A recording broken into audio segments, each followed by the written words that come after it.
dengan kuat di dalam Tuhan.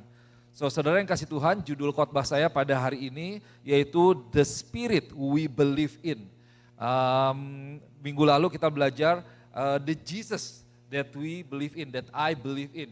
Jadi Yesus seperti apa yang kita percaya, dan hari ini kita akan belajar roh apa. Sengaja saya nggak tulis The Holy Spirit We Believe In, tapi The Spirit We Believe In. Jadi roh yang kita percaya itu roh yang mana gitu. Roh yang seperti apa? Tentunya saya akan berbicara tentang Roh Kudus ya, the Holy Spirit. We are talking about the Holy Spirit. Nah, kita boleh move ke slide yang pertama. Di sini kembali saudara bisa lihat bahwa di dalam pengakuan iman rasuli atau di Apostles' Creed itu ada 3 bagian. Yang pertama, I believe in God, the Father Almighty. Kemudian I believe in Jesus Christ, His only Son, our Lord. Kita percaya kepada Bapa di surga yang ini jadi satu bagian dari Trinitas, kedua dari anaknya Yesus Kristus, dan kemudian I believe in the Holy Spirit. Kita percaya kepada roh, yaitu roh yang mana? Yaitu roh yang kudus, rohnya Tuhan, roh kudus Tuhan. Oke, nah saya mau lihat, mau ajak kita boleh lihat dari kitab Yohanes pasal yang ke-13, ayat yang ke-13. Ini satu perkataan dari Yesus kepada murid-muridnya. Saudara bayangkan kalau engkau mau bepergian jauh atau mau istilahnya pindah tempat gitu ya, terus orang tua kita atau kita kepada anak kita itu memberikan sebuah nasihat. Ada nasihat, ada hal-hal yang kita sampaikan yang penting nih. Nah ini kira-kira seperti itu. Nah nanti saudara bisa bayangkan bagaimana perasaan murid-murid Tuhan mendengar apa yang Yesus katakan. Yohanes 13 ayat 13 firman Tuhan katakan seperti ini ya. Hai anak-anakku, hanya seketika saja lagi aku ada bersama-sama dengan kamu.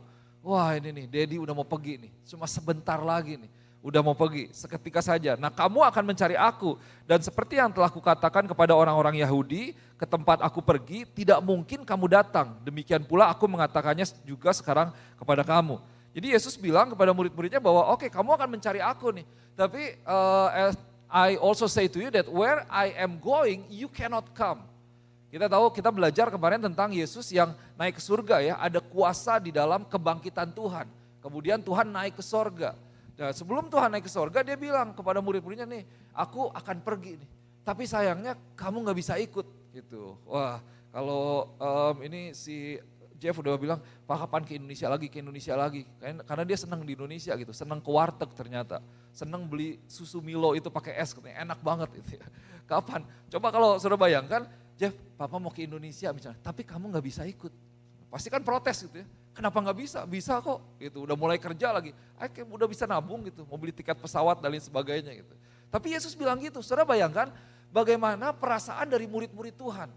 Murid yang telah berjalan bersama dengan Tuhan, yang melindungi mereka, yang menjaga mereka, makan sama-sama, tidur sama-sama.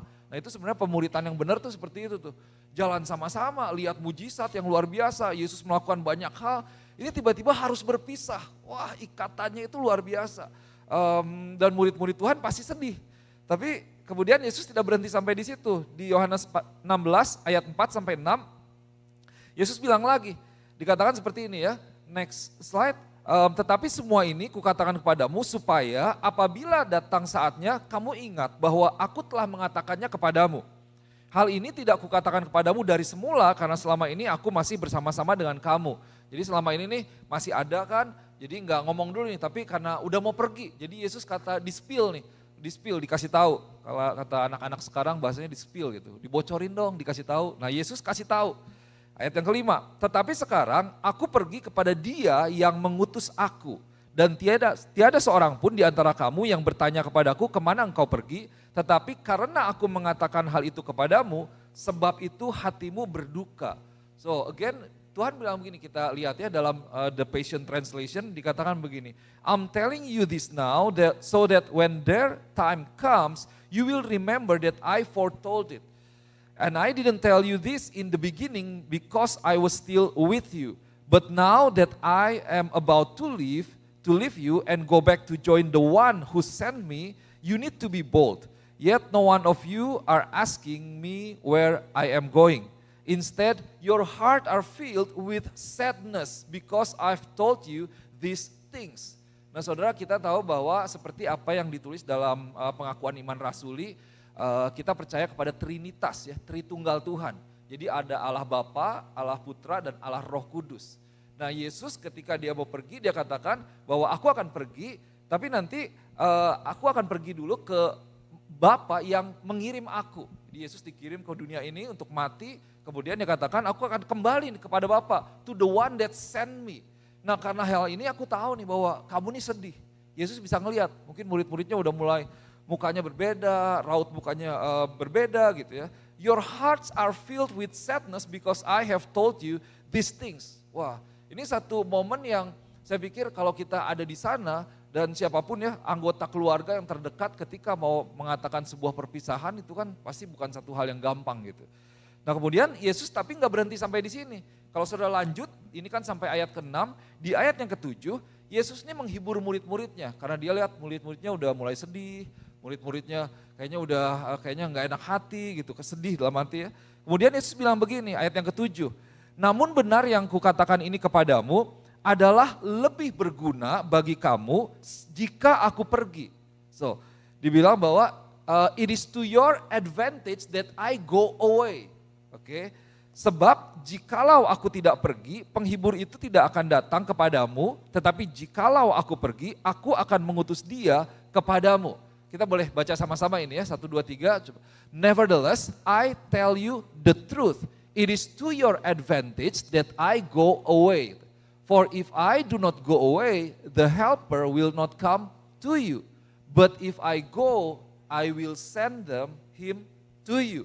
Nah saudara tahu bahwa Yesus itu kan terbatas secara fisik ya. Dia secara fisik dia manusia, iya dia Tuhan. Tapi sebagai manusia Yesus tidak bisa berada di setiap tempat. Yesus tidak bisa berada di mana-mana. Jangankan antar dunia, tetapi dalam beberapa kota atau beberapa daerah Yesus tidak bisa ada di semua tempat mendampingi semua orang. Kenapa? Karena Yesus memang terbatas secara fisik. Dia Tuhan tetapi dia juga manusia. Nah kemudian Yesus bilang bahwa oh ya benar, ternyata aku nih harus pergi. Kenapa? Karena kalau aku tidak pergi, ini roh yang penolong itu tidak akan datang kepada kamu. Jadi saudara bayangkan bahwa Yesus sebenarnya mempersiapkan sesuatu hal yang lebih luar biasa buat setiap murid-muridnya dan buat setiap kita. Bahwa semuanya itu it is to your advantage that I go away. Kenapa ya tadi bahwa kalau aku tidak pergi, oke, Yesus mungkin bisa hidup sampai berapa tahun kemudian sampai dia secara manusia akhirnya selesai. Tetapi orang-orang lain yang tidak bersama-sama dengan Tuhan atau yang hidup di negara lain, di kota lain itu tidak bisa bersama-sama dengan Tuhan. Apalagi kita saat ini misalnya. Nah saudara Yesus bilang bahwa aku akan pergi dan kepergianku ini baik. Kenapa? Karena ketika aku pergi maka aku pergi kepada Bapa, kembali kepada Bapa yang mengutus aku. Dan kemudian akan ada yang diutus untuk kamu, yang menggantikan aku.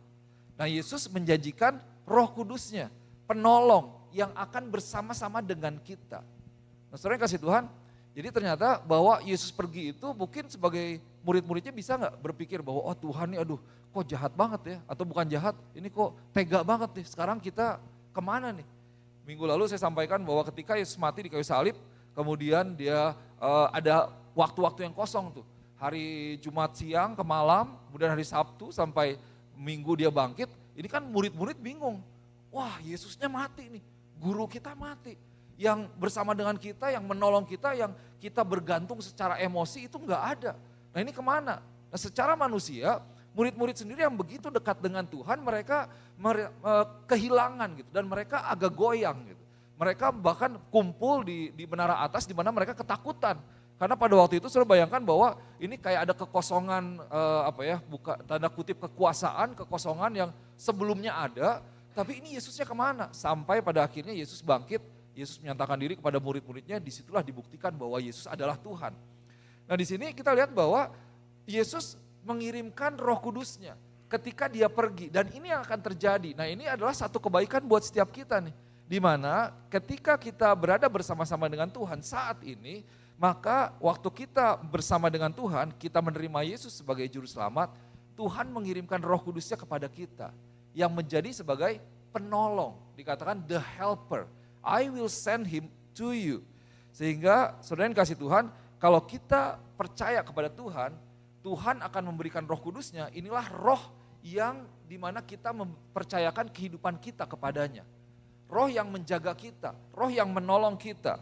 Nah, kita katakan bahwa aku percaya kepada Roh Kudus. I believe in the Holy Spirit. Nah, Roh Kudus yang seperti apa? Nah, inilah roh yang dikirim oleh Tuhan, roh yang kudus, roh yang dari Tuhan, roh yang dari Bapa di sorga. Nah, saudara yang kasih Tuhan, sekarang mari kita boleh masuk kepada siapa sesungguhnya Roh Kudus yang kita percaya itu. Tadi saya kasih judul, itu adalah The Spirit that I believe in. Roh yang kita percaya. Nah, roh yang kita percaya itu roh yang seperti apa? Roh yang bagaimana?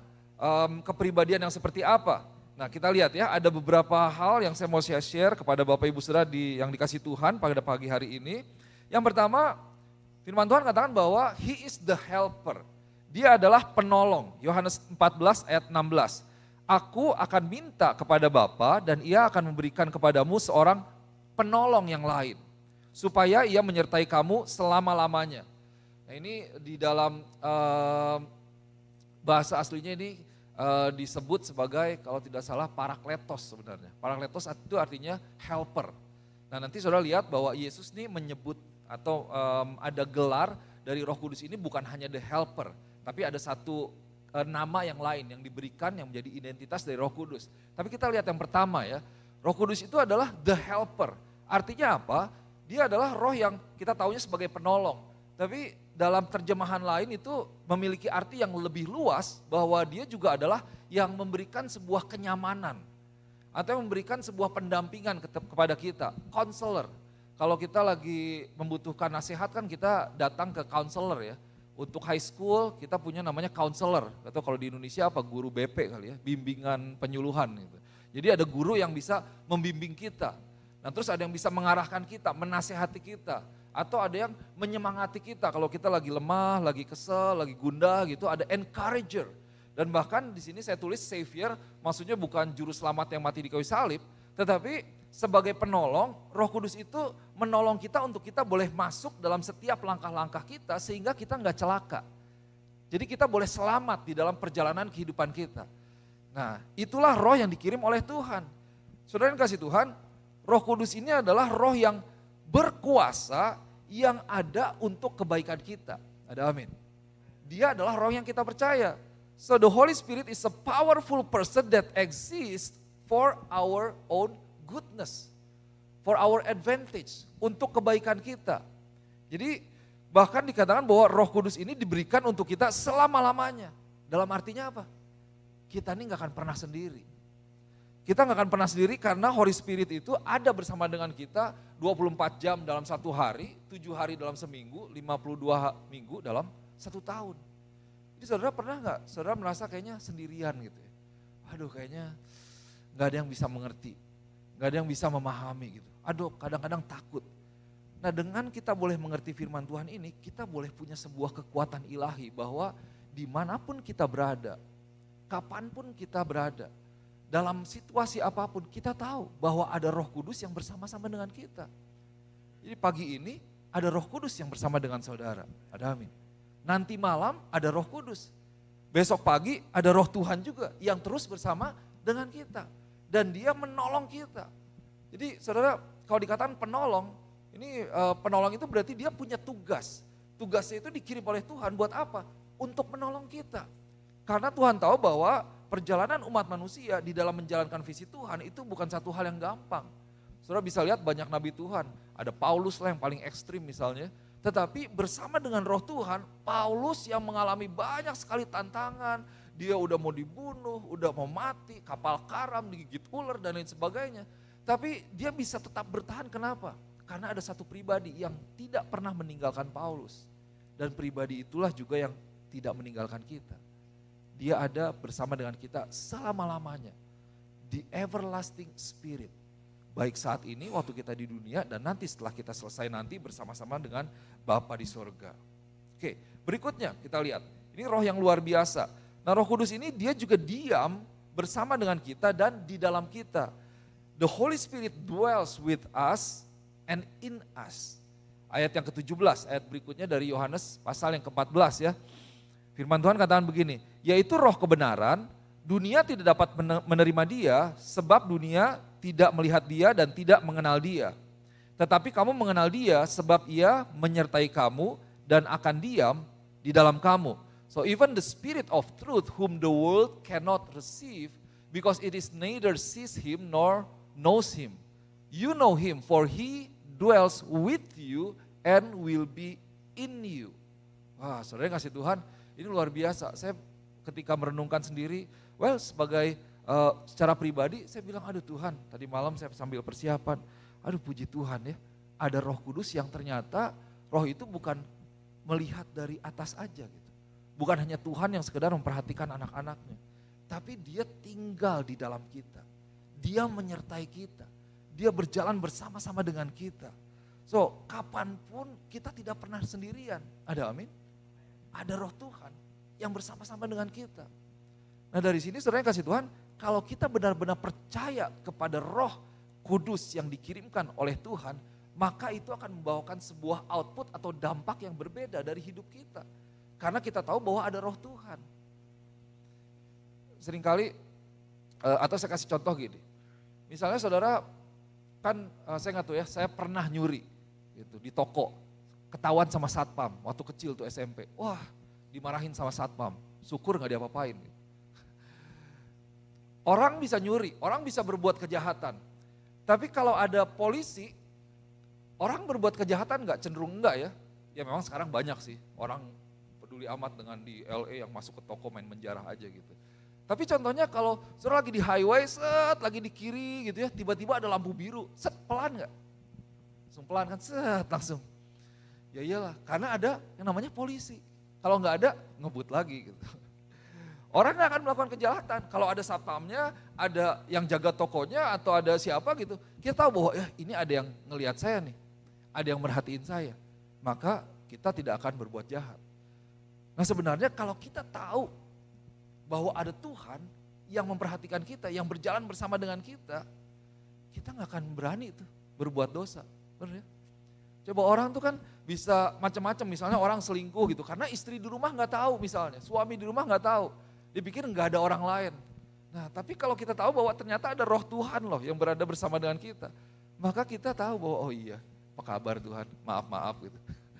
Sekarang ini ada meme atau ada posternya, ada stikernya. Ini saya baru tahu juga dari ya biasa punya anak mulai teenager ya, dia pengen beliin hadiah temennya. Sambil ini hadiah untuk bercanda-bercandaan. Gambarnya kayak lagi ada di sini kayak ada gambar Tuhan Yesus, terus tulisannya gini, I see you, cuma gitu doang gitu. Biar dipasang di kamar gitu, jadi gue ngelihat lo lagi ngapain gue tahu gitu, istilahnya seperti itu. Nah itu dalam sisi yang istilahnya kalau kita tahu ada Roh Tuhan, kita gak akan berani berbuat yang tidak menyenangkan hati Tuhan, benar gak?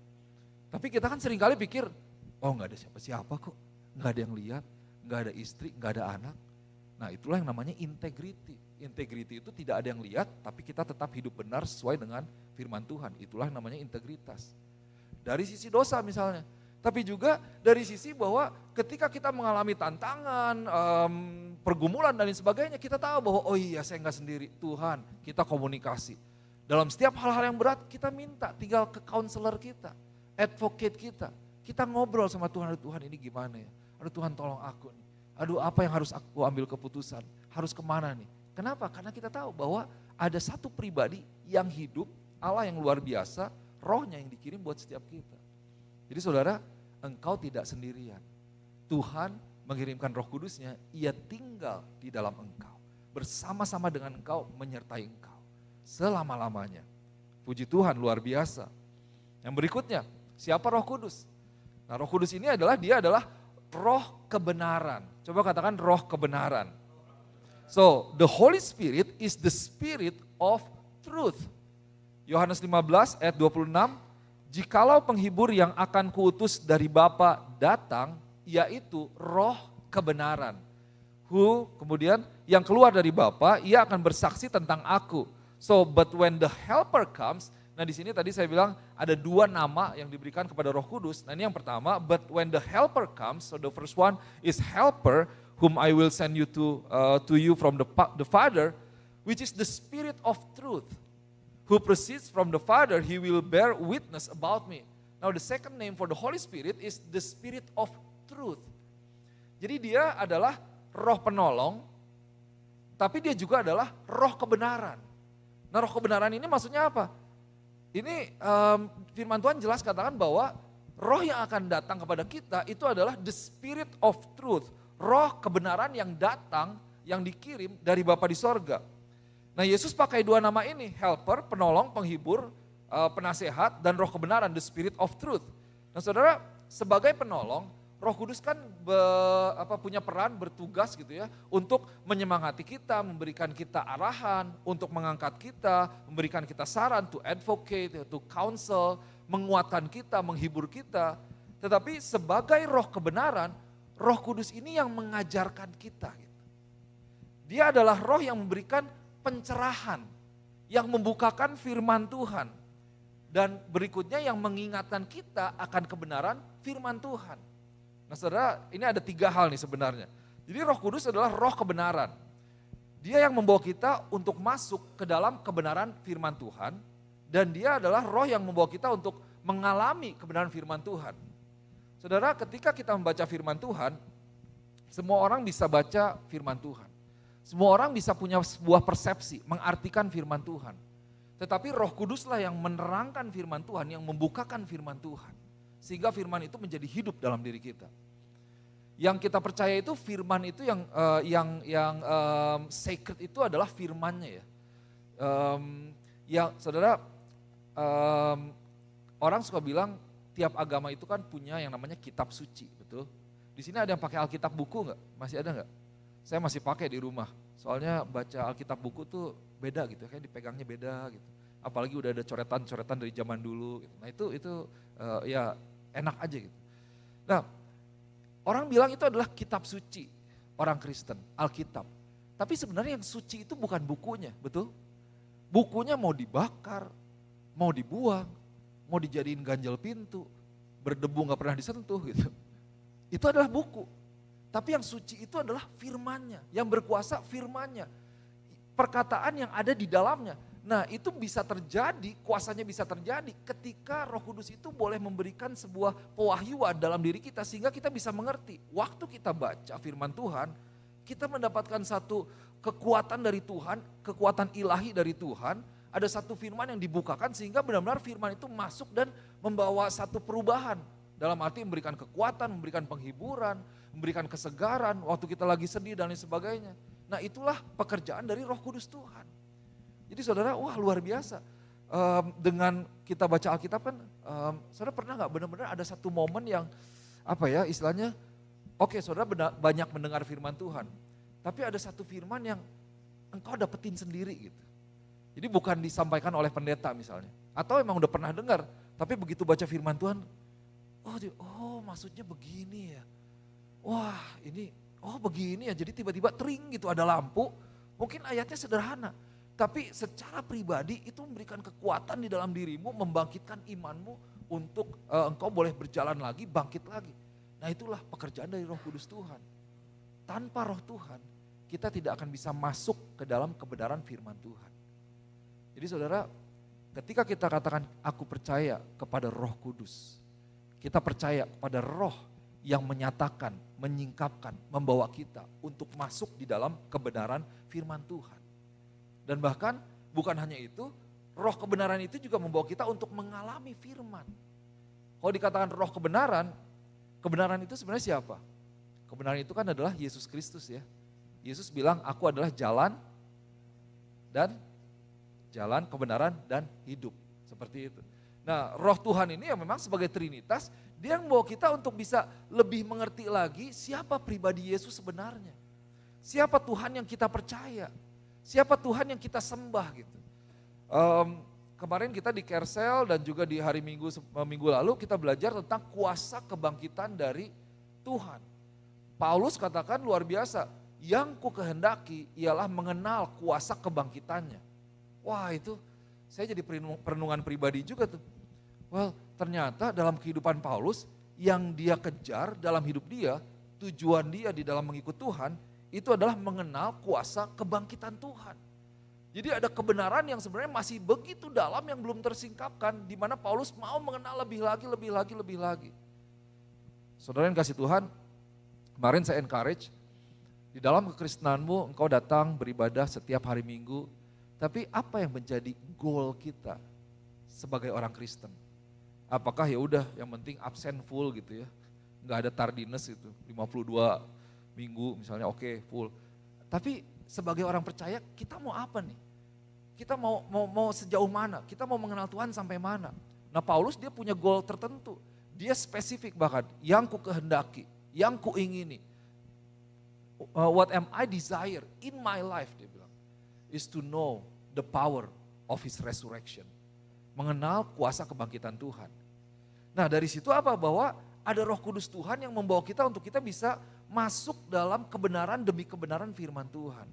Dan ketika engkau boleh masuk dalam kebenaran firman Tuhan, saudara yang kasih Tuhan, percayalah engkau akan menjadi pribadi yang berbeda dengan kebanyakan orang. Kenapa? Karena kebenaran itu hidup di dalammu. Engkau baca firman Tuhan itu bukan hanya sekedar buku, tapi sungguh apa kebenaran yang ada di dalamnya, kuasa kebenaran yang ada di dalamnya, itu boleh menjadi bagian di dalam dirimu.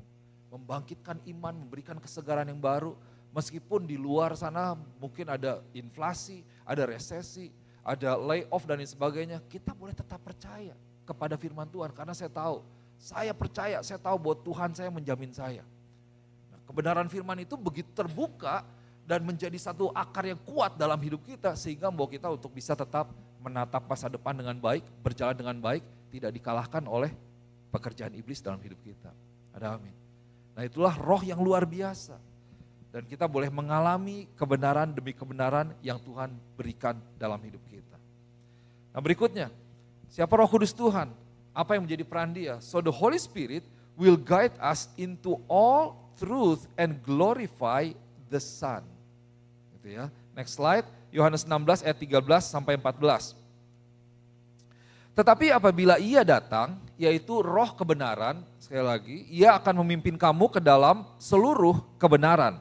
Sebab ia tidak akan berkata-kata dari dirinya sendiri, tetapi dari segala sesuatu yang didengarnya, itulah yang dikatakannya, dan ia akan memberitahukan kepadamu hal-hal yang akan datang. Ia akan memuliakan aku, sebab ia akan memberitakan kepadamu apa yang diterimanya daripadaku. Wah ini ayat yang luar biasa nih, ayat yang luar biasa. When the Spirit of truth comes, which is, it depends to us whether we want to accept the Holy Spirit or not, but it's been sent to us. Our part is just to open our heart and to receive the Holy Spirit. And then, as it promised, when the Holy Spirit, the Spirit of truth comes, then he will guide you into all truth.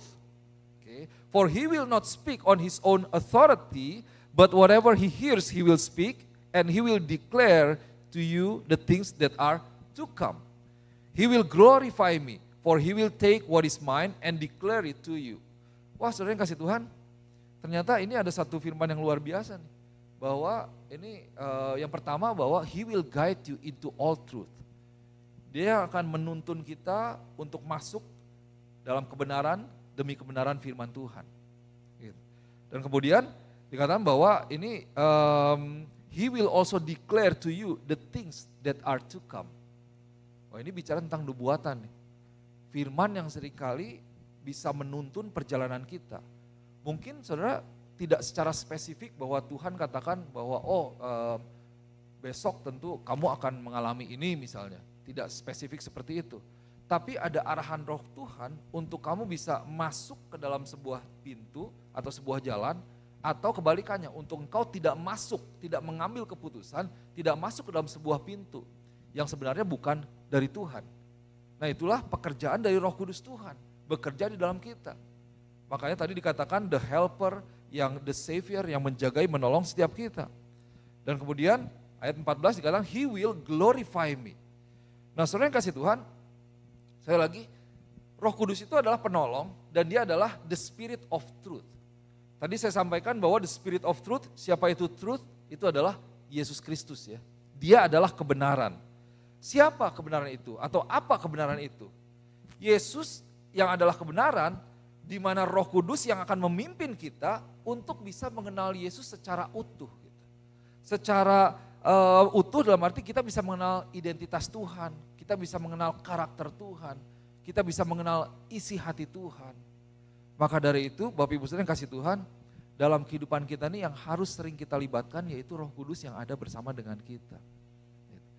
Kita kan mau selalu untuk terus disempurnakan seperti Tuhan, serupa dan segambar dengan Tuhan. Yesus yang menjadi patokan kita. Saya selalu berdoa Tuhan, kan ada lagunya tuh, teach me how to love like you have loved me. Ajar aku untuk mengasihi sebagaimana Tuhan mengasihi aku. Wah itu gak gampang tuh, itu pembelajaran seumur hidup tuh. Saya jujur kadang-kadang Tuhan saya gagal mengasihi orang. Saya ya kalau kesel, marah gitu, tapi kadang-kadang keselnya udah pangkat berapa gitu ya. Tapi saya jujur Tuhan, ajari aku Tuhan. Seperti Engkau mengasihi aku, demikian aku bisa mengasihi orang. Sudah bayangkan gak, saya berdosa sama Tuhan mungkin berulang kali ya, Tuhan tetap mengasihi loh. Coba ada orang yang ngeselin kita, sekali, 2 kali, 3 kali gitu. Minjem pensil 2 bulan gak dibalikin. Jangankan minjem duit, minjem apa gitu. Aduh, tapi kita gagal terus Tuhan mengasihi lagi. Kasih Tuhan itu dalamnya itu tidak terselami benar. Kayaknya kadang-kadang aduh gimana ya Tuhan, kok bisa ya mengasihi saya, amazing grace, aku yang wretch. That save a wretch like me. Aku yang apa sebenarnya wretch itu ada satu kata Indonesia yang tepat yaitu bahasa daerah. Ada yang bisa kasih nggak? Misalnya bahasa Indonesianya wretch itu apa? Susah kan? Nah, ada dalam bahasa Jawa. Nah kali ini bahasa Jawa Pak, bejat. Nah itu pasti. Yang mengasihi orang yang bejat kayak aku. Itu wretch. That save yang menyelamatkan orang yang bejat kayak kita. Tapi itulah kasih Tuhan. Nah ketika kita mau belajar menjadi serupa dengan Tuhan, memiliki karakter Tuhan, mengenal identitas Tuhan, karakteristik Tuhan, yaitu baru satu hal tuh, kasih mengasihi orang lain. Wah kita gagal berulang kali. Belum bagaimana kebaikan Tuhan, bagaimana pengorbanan Tuhan, bagaimana kemurahan Tuhan gitu, bagaimana penjagaan Tuhan. Nah disinilah fungsi dari Roh Kudus. Untuk itu kita percaya Roh Kudus, aku percaya kepadamu. Dalam arti tuntun aku. Karena hanya melalui Engkau aku bisa mendekat lebih lagi dengan Tuhan. Melalui pekerjaanmu aku bisa mengenal Yesus lebih dalam lagi. Aku bisa menjadi semakin serupa dengan Tuhan. Dengan pertolongan, dengan tuntunan dari Roh Kudus Tuhan. Nah di sini saudara yang kasih Tuhan, Roh Kudus berfungsi secara luar biasa di dalam hidup kita. Itulah roh yang kita percaya. Nah pada akhirnya Bapak Ibu Saudara yang dikasih Tuhan, kita mengerti nih, bahwa lewat Roh Kudus Tuhan, kita bisa mengerti akan Yesus yang dikirim dari sorga, Yesus yang mati ke dunia ini, kemudian menyelamatkan setiap orang berdosa lewat kematiannya, dan kita bisa mengenal kuasa kebangkitannya, kita bisa mengalami kuasanya dalam kehidupan kita sehari-hari. Kenapa? Karena ada Roh Kudus di dalam kita. Jadi kita katakan aku percaya kepada Roh Kudus. Aku mempercayakan hidupku kepada Roh Kudus. Tuntun aku percaya Engkau yang menuntun aku, bukan yang lain-lainnya. Nah, mari kita lihat ini nih. Next slide, kita boleh baca sama-sama ya kali. Yang ditulis dengan biru ya, 1, 2, 3. The spirit we believe in is not a spirit that gives us fear, but the spirit that gives us power and love and self-control. 2 Timothy chapter 1 verse 7. Ini 2 Timothy ya, ini should be 2 Timothy. It says, for God gave us a spirit not of fear, but of power and love and self-control. Sebab Allah memberikan kepada kita bukan roh ketakutan, melainkan roh yang membangkitkan kekuatan, kasih, dan ketertiban. Nah ini di sini the spirit ini ditulis dengan bahasa aslinya itu pneuma, P-N-U-M-A. Jadi pneuma ya. Maksudnya apa? Secara figuratif itu di sini kalau sudah lihat ini memang spiritnya huruf kecil. Maksudnya roh kita, jiwa kita, soul gitu ya. Tuhan memberikan kepada roh kita bukan roh ketakutan, tapi roh yang memberikan, yang membangkitkan, apa di sini dikatakan kekuatan, kasih dan ketertiban. Tetapi secara esensi, ini berarti juga sebenarnya adalah roh yang diberikan oleh Bapa di sorga, yang mengacu kepada memang Roh Kudus Tuhan. Jadi Tuhanlah yang memberikan kepada kita bukan roh ketakutan, tapi roh yang dari Bapa yang memberikan kekuatan, kasih dan ketertiban. Jadi roh yang kita percaya itu bukan roh yang memberikan ketakutan. Ada amin. Roh yang kita percaya bukan roh yang memberikan ketakutan, tetapi roh yang membangkitkan kekuatan dalam hidup kita. Ini bukan sembarangan loh. Roh yang membangkitkan kasih dan roh yang memberikan ketertiban. Dalam bahasa Inggrisnya dikatakan self control. Jadi Bapak Ibu saudara yang kasih Tuhan, ketika engkau sedang mengalami sesuatu, iblis akan mencoba membawa engkau untuk engkau menjadi takut. Di mana ada roh ketakutan. Ini juga adalah di sini dibilang bukan roh yang memberikan ketakutan. Berarti ada roh yang memberikan ketakutan, ada roh yang memberikan kekuatan. Ada roh yang memberikan ketakutan, ada roh yang memberikan kasih dan self control. Ini kalau dikatakan roh yang memberikan ketakutan itu adalah roh iblis tentunya. Bahwa ketika kita mengalami sesuatu kita bisa menjadi takut. Kita karena takut mengecewakan orang, takut untuk gagal misalnya, takut untuk memulai sesuatu. Kita takut untuk nanti saya nggak bisa mengendalikan diri, takut marah misalnya. Ini yang dinamakan self control. Kita apalagi takut yang membuat kita takut akhirnya nggak bergerak, mengurung diri atau tidak melakukan sesuatu. Waduh saudara, kalau saya lihat saya dulu ya, dengan melihat diri saya pendek, saya gagap, saya nggak bisa apa-apa, saya bukan orang kaya, kayaknya saya nggak bisa apa-apa nih. Tapi ternyata mesti sadar bahwa ada roh di dalam kita yaitu Roh Kudus. Bahwa saya percaya bahwa saya ini tidak diciptakan seperti itu. Nah, ada firman Tuhan yang membuat saya berubah, boleh bangkit iman saya dalam Tuhan bahwa Tuhan menciptakan saya untuk melakukan pekerjaan baik yang sudah disiapkan Tuhan sebelumnya, Filipi kalau tidak salah. Jadi saya percayakan kebenaran firman Tuhan itu. Nah itulah Roh Kudus Tuhan yang memberikan kita kekuatan sehingga kita bisa melihat bahwa ada masa depan di dalam Tuhan, di dalam hidup kita. Roh yang membuat kita bisa terus berjalan, enggak takut lagi. Nah, saudara kasih Tuhan, waktu kita berjalan dalam hidup kita, mari kita ingat selalu, aku percaya nih, ada roh Tuhan yang menguatkan aku, memampukan aku. Meskipun hari ini seperti ini, you name it. Ada tantangan, ada pergumulan dan sebagainya. Tapi aku tahu ada roh yang memberikan kekuatan. Roh yang membangkitkan kekuatan. Yang memberikan kasih. Sehingga aku bisa mengasihi orang. Saudara, untuk mengasihi itu perlu berani loh. Dan untuk mengasihi itu perlu juga yang namanya sebuah kekuatan. Kalau kita nggak kuat, kita untuk mengasihi orang itu perlu kekuatan. Dan kekuatan itu bisa kita miliki ketika kita memiliki Tuhan dalam hidup kita. Karena kan orang bilang, kayaknya ini udah keterlaluan gitu. Betul, keterlaluan secara fakta. Maka dari itu kita tidak bisa mengasihi orang dengan kekuatan kita sendiri. Kita perlu kuasa Tuhan untuk kita bisa mengasihi orang lain. Betul nggak? Secara manusia kan kayaknya udah mentok. Tapi kembali, lihat Yesus. Nah, Roh Kudus bekerja dalam hal ini untuk membawa kita untuk masuk dalam kebenaran firman Tuhan. Dan kita lihat berikutnya. Next slide. Kita baca sama-sama lagi ya, yang birunya ayatnya masih sama. Kita baca yang biru, 1, 2, 3. The spirit we believe in is not a spirit that gives us doubt, weariness, sadness, anxiety, depression, but the spirit that gives us courage, steadfastness, comfort, peace, joy, and the spirit that awakens and strengthens our faith. Jadi roh yang kita percaya itu adalah roh yang bukan memberikan keraguan-raguan atau kekhawatiran, kecemasan, gitu, kesedihan dalam hidup kita, depresi. Tapi roh yang membangkitkan, memberikan kita keberanian, kesetiaan, ketekunan, kenyamanan, keamanan, damai, sukacita. Dan roh yang membangkitkan iman kita dan menguatkan iman kita. Ada amin? Jadi saudara, setiap kali engkau berjalan, engkau menghadapi tantangan, ketika engkau mengalami sesuatu dan ternyata engkau menjadi takut, engkau menjadi lemah, engkau menjadi sepertinya tidak bisa bergerak, tidak punya kekuatan, engkau berdoa kepada Tuhan. Dan disitulah fungsi dari Roh Kudus.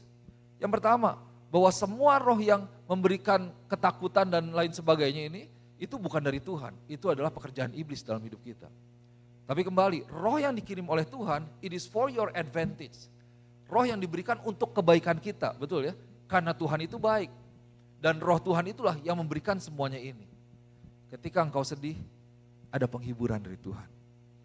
Ketika engkau cemas, engkau punya kekuatan. Ketika engkau ragu, engkau punya keyakinan. Ketika engkau lemah, ada keteguhan yang mengokohkan kaki-kakimu untuk engkau bisa berjalan lebih lagi, menatap masa depan. Bahwa bersama-sama dengan Tuhan, aku tahu masa depanku itu aman. Tuhan tidak meninggalkan aku. Tuhan yang menjadi penjamin hidupku.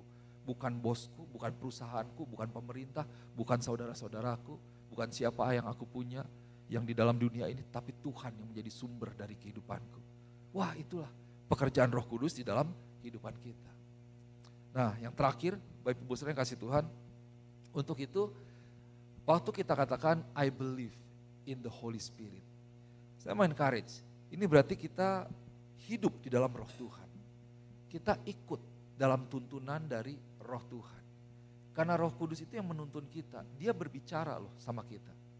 Tapi seringkali suara Tuhan itu bisa semakin kecil ketika suara kita semakin besar. Suara Roh Kudus itu semakin kecil ketika kita tidak menaati dia. Tapi ketika kita taat sama dia, suara itu akan semakin kuat dalam hidup kita. Semakin jelas. Gitu. Engkau orang yang nyuri sekali pertama-tama mungkin deg-degannya minta ampun. Kayak saya dulu tuh, waduh berdeg-degan, merasa bersalah, kayaknya udah paling berdosa gitu. Tapi kalau orang nyuri lagi, lama-lama nyuri udah biasa, betul ya. Jangan kan nyuri, yang ngebunuh pun seperti itu. Ngebunuh sekali mungkin gak bisa tidur semalaman. Banyak baca semuanya mengalami seperti itu, kriminal. Tapi ketika udah jadi pembunuh berdarah dingin, serial udah gak ada rasa apa-apa tuh. Demikian juga dengan Roh Kudus. Roh Kudus itu bicara. Gak boleh. Kalau kita nurut, wah nanti kita akan dengan gampang, oh iya gak boleh, kita udah tahu gak boleh. Tapi kalau kita lawan, nanti suara dia tambah lama tambah kecil. Suara kita yang semakin besar. Nah, keputusan kita apakah kita mau dengar suara Tuhan, taat terhadap Tuhan, atau kita mau abaikan suara dari Roh Kudus. Saudara yang kasih Tuhan, terakhir satu ayat, buku terakhir Galatia pasal yang kelima ayat 22 sampai ayat yang ke-23. Galatians 5:22-23. Ini adalah the byproducts of the Holy Spirit living in us.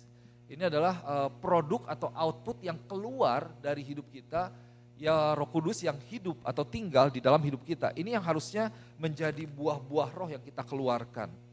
Firman Tuhan katakan seperti ini, tetapi buah roh ialah kasih, sukacita, damai sejahtera, kesabaran, kemurahan, kebaikan, kesetiaan, kelemah lembutan, penguasaan diri. Tidak ada hukum yang menentang hal itu. So but the fruit of the Spirit is love, peace, joy, patience, kindness, goodness, faithfulness, gentleness, self-control. Against such things there is no law. Saudara, waktu engkau mengatakan aku percaya kepada Roh Kudus Tuhan, berarti kita memberikan diri kita untuk dikendalikan oleh Tuhan. Dan waktu kita dikendalikan oleh Tuhan, maka akan terlihat seharusnya ada buah-buah roh yang kita hasilkan seharusnya dari hidup kita, yaitu seperti ini. Dan waktu kita katakan aku percaya kepada Roh Kudus Tuhan, berarti kita mengkomitmenkan diri kita, menanamkan diri kita di dalam Tuhan. Sehingga waktu kita tertanam, nah ini dia nih, yang keluar buah-buah roh yang dinikmati oleh orang lain. Nah Bapak Ibu Saudara kasih Tuhan, jangan sampai kita, itu yang sering saya sampaikan bahwa kita nih hanya sekedar beragama aja gitu. Ibadah tetapi memungkiri kekuatannya.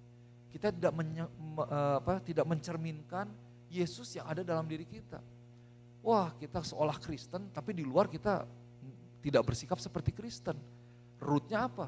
Karena ternyata waktu kita dihadapkan dalam sebuah situasi, keputusan kita lah untuk kita menuruti diri kita sendiri, bukan menuruti Roh Kudus. Kita mengatakan bahwa aku percaya kepada Roh Kudus, tapi di sini kan dibilang bahwa ada contohnya gentleness atau self control.